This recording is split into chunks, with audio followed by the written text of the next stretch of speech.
ലോക്സഭാ തെരഞ്ഞെടുപ്പിൽ UDF മുഴുവൻ സീറ്റുകളും വിജയിക്കുമെന്ന് KPCC അവലോകന യോഗത്തിൽ വിലയിരുത്തൽ. ആറ്റിങ്ങൽ, മാവേലിക്കര, പാലക്കാട്, കണ്ണൂർ, തൃശൂർ മണ്ഡലങ്ങളിൽ കടുത്ത മത്സരം നേരിട്ടുവെന്നും യോഗം വിലയിരുത്തി. തൃശൂരിൽ 20,000-ലധികം ഭൂരിപക്ഷമുണ്ടാകും. പ്രചാരണത്തിന്റെ ആദ്യഘട്ടത്തിൽ കണ്ണൂരിൽ പ്രശ്നങ്ങളുണ്ടായിരുന്നുവെന്നും പിന്നീട് അത് പരിഹരിച്ചുവെന്നും കെ സുധാകരൻ യോഗത്തിൽ പറഞ്ഞു. തൃശൂരിൽ പാർട്ടിയും മുന്നണിയും ഒറ്റക്കെട്ടായിരുന്നുവെന്നും പുറത്തുവന്ന വാർത്തകൾ തെറ്റാണെന്നും കെ മുരളീധരൻ യോഗത്തിനു ശേഷം പ്രതികരിച്ചു. തൃശ്ശൂർ തുടക്കം മുതൽ ഇലക്ഷൻ കഴിയുന്നവരെ പാർട്ടി മുന്നണി ഒറ്റക്കെട്ടായിരുന്നു. പക്ഷെ ഇന്ന് പുറത്തു വന്നൊരു തെറ്റായ വാർത്ത. കാരണം വിജയം പ്രതീക്ഷിച്ച് നിൽക്കുന്ന പ്രവർത്തകരിൽ ഒരു നിരാശയുണ്ടാക്കുന്ന രീതിയിൽ ചില വാർത്തകൾ ഇവിടുന്ന് പുറത്തു വന്നു. അത് സംഭവിക്കാത്ത കാര്യമാണ്. UDF ഒറ്റക്കെട്ടായി നിന്നിട്ടാണ് ഇലക്ഷനെ ഞങ്ങൾ നേരിട്ടത്. 101% ഞങ്ങൾ ജയിക്കും. അല്ലമീൻ തോട്ടുമുക്ക് നൽകും തിരുവനന്തപുരത്ത് വന്ന വിവരങ്ങൾ. അമീൻ, 5 മണ്ഡലങ്ങളിൽ ടൈറ്റ് ഫൈറ്റ് ആയിരുന്നു എന്നാണ് വിലയിരുത്തൽ. പക്ഷേ പ്രശ്നങ്ങളൊക്കെ മറികടന്നുകൊണ്ട് 20 സീറ്റുകളിലും 19 എന്നത് 20-20 മാറ്റുമെന്നാണ് KPCCയുടെ വിലയിരുത്തലെന്ന് മനസ്സിലാക്കാൻ കഴിയുന്നു. പക്ഷേ ചിലയിടങ്ങളിലൊക്കെ അസ്വാരസ്യങ്ങൾ ഉണ്ടായി എന്ന കാര്യം സ്ഥാനാർത്ഥികൾ തന്നെ തുറന്നു സമ്മതിക്കുകയായിരുന്നു യോഗത്തിൽ. എന്താണ് പൊതുവിൽ തെരഞ്ഞെടുപ്പിനെ കുറിച്ചുള്ള ഒരു അവലോകനം KPCC യോഗത്തിൽ? വിരുദ്ധ തെരഞ്ഞെടുപ്പിന് മുൻപ് തന്നെ കോൺഗ്രസ് നേതാക്കളും UDF നേതാക്കളും പറഞ്ഞിരുന്നത് 20-20 എന്നുള്ളതായിരുന്നു. ഇന്നിപ്പോൾ കോൺഗ്രസിന്റെ അവലോകന യോഗത്തിൽ മത്സരിച്ച 16 സീറ്റിലും വിജയം ഉറപ്പാണ്. കോൺഗ്രസ് മത്സരിച്ച 16 സീറ്റ്, ഘടകകക്ഷികൾ മത്സരിച്ച 4 സീറ്റ്, അങ്ങനെ 20 സീറ്റുകളിലും വിജയം ഉറപ്പിക്കുകയാണ് കോൺഗ്രസ് നേതൃത്വം. ഈ 16 സീറ്റുകളിൽ 5 മണ്ഡലങ്ങളിൽ വലിയ തരത്തിലുള്ള മത്സരം നടന്നു. ആറ്റിങ്ങൽ, മാവേലിക്കര, പാലക്കാട്, കണ്ണൂർ, തൃശൂർ മണ്ഡലങ്ങളിൽ അതിശക്തമായിട്ടുള്ള മത്സരമാണ് നടന്നത്. പക്ഷേ അവിടെ കോൺഗ്രസ് സ്ഥാനാർത്ഥികൾ പരാജയപ്പെടുന്ന ഒരു സാഹചര്യം ഉണ്ടാകില്ല. വലിയ ഭൂരിപക്ഷത്തിൽ തന്നെ വിജയിക്കുമെന്ന് കൂടി വിലയിരുത്തുന്നുണ്ട്. അത്തരമൊരു ആത്മവിശ്വാസത്തിലേക്ക് നേതാക്കൾ എത്തുന്നതിന് പ്രധാനപ്പെട്ട കാരണം സംസ്ഥാനത്ത് ഒരു നിശബ്ദ തരംഗമുണ്ടായിരുന്നു എന്നുള്ളതാണ് KPCCയുടെ അവലോകന യോഗത്തിൽ വിലയിരുത്തലുണ്ടായത്. ആ നിശബ്ദ തരംഗം സംസ്ഥാനത്തെ ഭരണവിരുദ്ധ വികാരമായിരുന്നു, ഭരണത്തിനെതിരായിരുന്നു. അത് കോൺഗ്രസിനും UDFനും അനുകൂലമായി മാറിയിട്ടുണ്ട് എന്നുകൂടി വിലയിരുത്തുകയാണ്. ഇത് മാത്രമല്ല, വലിയ മത്സരം നടന്ന തൃശൂർ ലോക്സഭാ മണ്ഡലത്തിൽ BJP പ്രതീക്ഷ പുലർത്തുന്ന തൃശൂരിൽ BJP 3ാം സ്ഥാനത്തേക്ക് തള്ളപ്പെടുമെന്നുകൂടി വിലയിരുത്തുന്നുണ്ട്. 20,000-ലധികം വോട്ടുകളുടെ ഭൂരിപക്ഷത്തിൽ തൃശൂരിൽ കെ മുരളീധരൻ വിജയിക്കും. 2ാം സ്ഥാനത്ത് സുനിൽകുമാർ വരികയും ചെയ്യും. 3ാം സ്ഥാനത്തേക്ക് BJP തള്ളപ്പെടുമെന്നുള്ള വിലയിരുത്തലാണ് തൃശൂർ സംബന്ധിച്ചുള്ളത്. ബാക്കി ഏതാണ്ട് എല്ലാ സ്ഥാനാർത്ഥികളും ഒരേ സ്വരത്തിൽ പറഞ്ഞത് ഈ ലോക്സഭാ തെരഞ്ഞെടുപ്പിന് തൊട്ട് മുമ്പാണ് ബ്ലോക്ക് മണ്ഡലം പുനഃസംഘടനാ നടപടികൾ പാർട്ടി പൂർത്തിയാക്കിയത്. അതുമായി ബന്ധപ്പെട്ട് വലിയ തരത്തിലുള്ള അതൃപ്തിയും പൊട്ടിത്തെറിയും പരാതികളും പരിഭവവും ഒക്കെ പാർട്ടിയിലുണ്ടായിരുന്നു. അതൊക്കെ ഈ തെരഞ്ഞെടുപ്പ് പ്രചരണത്തിന്റെ ആദ്യഘട്ടത്തിൽ പ്രതിഫലിച്ചു, പലയിടങ്ങളിലും നിഴലിച്ചു എന്ന് നേതാക്കൾ ചൂണ്ടിക്കാണിക്കുകയാണ്. തെരഞ്ഞെടുപ്പിന്റെ ആദ്യഘട്ടങ്ങളിൽ ആ പ്രശ്നങ്ങൾ പരിഹരിക്കാനാണ് സമയം ചിലവഴിച്ചത്. പക്ഷേ അവസാന ഘട്ടം എത്തിയപ്പോൾ പ്രവർത്തകർ ഐക്യത്തോടെ രംഗത്തിറങ്ങി വലിയ വിജയം ഉണ്ടാകുമെന്നുള്ള ഒരു വിലയിരുത്തൽ ഇപ്പോൾ നേതാക്കൾ പ്രകടിപ്പിക്കുകയും ചെയ്യുന്നുണ്ട്. കണ്ണൂരിലും ആദ്യഘട്ടത്തിൽ പ്രശ്നങ്ങൾ ഉണ്ടായിരുന്നു എന്നുള്ളതാണ് കെ സുധാകരൻ പറഞ്ഞത്. പിന്നീട് അത് പരിഹരിക്കാനായി എന്നുള്ള ആത്മവിശ്വാസം അദ്ദേഹവും പ്രകടിപ്പിക്കുന്നുണ്ട്. ഇത് മാത്രമല്ല, ഏതെങ്കിലും തരത്തിലുള്ള അതൃപ്തിയോ അസ്വാരസ്യങ്ങളോ പരസ്പരം ഉണ്ടായിട്ടില്ല.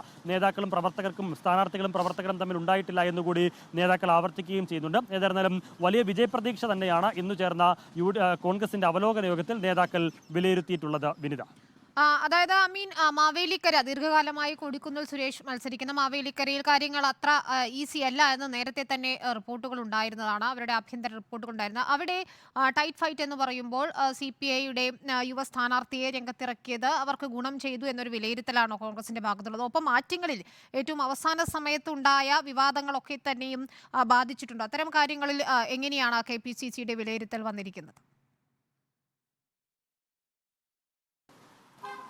അത്തരത്തിലുള്ള വികാരങ്ങളൊക്കെ വന്നെങ്കിലും അല്ലെങ്കിൽ മറ്റു മണ്ഡലങ്ങളിൽ ഏതെങ്കിലും തരത്തിൽ പ്രതികൂല സാഹചര്യം ഉണ്ടായെങ്കിലും അതിനെയെല്ലാം ഈ ഭരണവിരുദ്ധ വികാരത്തിലൂടെ മറികടക്കാനാകുമെന്നുള്ളൊരു വിശ്വാസമാണ് നേതൃത്വത്തിനുള്ളത്. എന്ന് മാത്രമല്ല, പലയിടങ്ങളിലും കഴിഞ്ഞ ലോക്സഭാ തെരഞ്ഞെടുപ്പ് ഘട്ടത്തിൽ BJP മുന്നേറ്റമുണ്ടാക്കിയത് ശബരിമല വിഷയമൊക്കെ വലിയ രീതിയിൽ പ്രതിഫലിച്ചിരുന്നു. പക്ഷേ ഇത്തവണ ആ വോട്ടുകളൊക്കെ ഇടതുമുന്നണിയിലേക്കും UDFിലേക്കും കിട്ടും. കൂടുതലും ഇടതുമുന്നണിക്കും മടങ്ങിപ്പോകും. അപ്പോൾ തൃശ്ശൂരൊക്കെ അങ്ങനെയാണ് BJP 3ാം സ്ഥാനത്തേക്ക് പോകുമെന്നുള്ള ഒരു വിലയിരുത്തലിലേക്ക് നേതൃത്വം എത്തിയത്.